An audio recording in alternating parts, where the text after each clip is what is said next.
everyone, so this is going to be on my, like, sad channel, because I have a happy channel. Should I call this my sad channel? No, Unique RKW. Well, you know that, you can see that. But I wanted to read out a poem that I wrote 2 years ago, that you might like. It's called Me, Myself and I. I kind of hope it's okay. It isn't rhyming, well, there's like 1 or 2 line rhymes, but it doesn't really count. And on my happy channel I might put up one, it depends if you want me to, but this is it. I sit in front of the mirror, my reflection stares back at me. Carefully, neutral, blank. Slowly I apply moisturiser, smooth in the base. A clean palette awaits me, a fresh start, a new day. What face shall I paint today? An angry face with frowns and lines, a happy face with smiles and wrinkles, a sad face with tears and creases. Let me see what today looks like. The birds are singing, the sky is blue, the day is bright and beautiful. I will be happy today. Paint some sparkle on my eyes, ruby red lips for my smile, some blush to colour in my cheeks. My reflection looks back at me, happy smiling, but don't look too close. The darkness lurks behind the sparkles and the smile, waiting to steal this happiness, waiting, patiently waiting. The darkness is always waiting, knowing its turn will come again.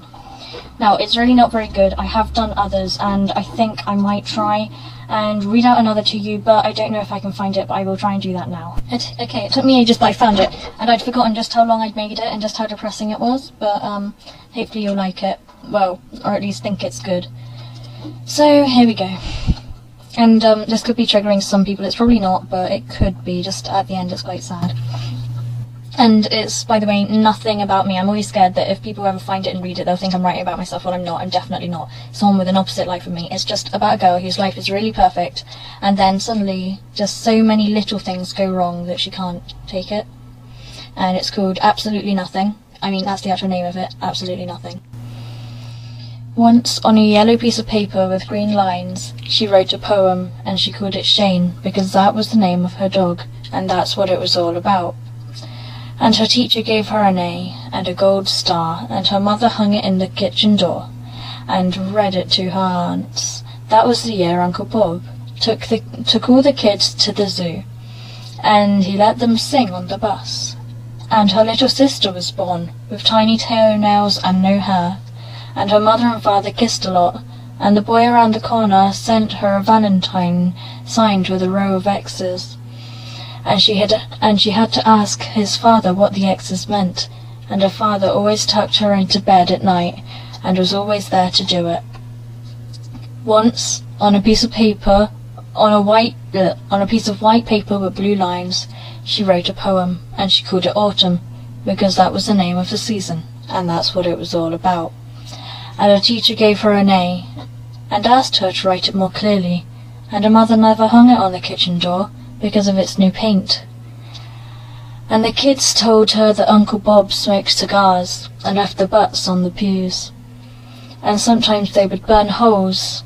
That year her sister got glasses with thick black lenses and black frames. By the way, that just means she's blind. And the boy around the corner laughed when she asked him to go see Santa Claus, and the kids told her why her mother and father kissed a lot, and her father never tucked her in bed at night, and her father got mad when she cried for him to. Once, on a piece of paper torn from her notebook, she wrote a poem, and she called it Innocence, a Question, because that was a question about her boy, and that's what it was all about. And her professor gave her an A, and a strange, steady look. And her mother never hung it on the kitchen door, because she never showed her. And that was the year that Uncle Bob died, and she forgot how the end of Apostles' Castle went, of the Apostle Creed went, and she caught her sister making out on the back porch, and her mother and father never kissed, or even talked, and the boy around the corner wore too much deodorant that made her cough when she kissed him, but she kissed him anyway, because that was the thing to do. And at 3 a.m. she tucked herself into bed, her father snoring soundly. That's why on the back of a brown paper bag she tried another poem, and she called it Absolutely Nothing, because that's what it was all about. And she gave herself an A and a slash on each damned wrist, and she hung it in the bathroom door, because this time she didn't think she could reach the kitchen. And that's it. It's quite sad, but I hope you liked it. Yeah, so bye bye.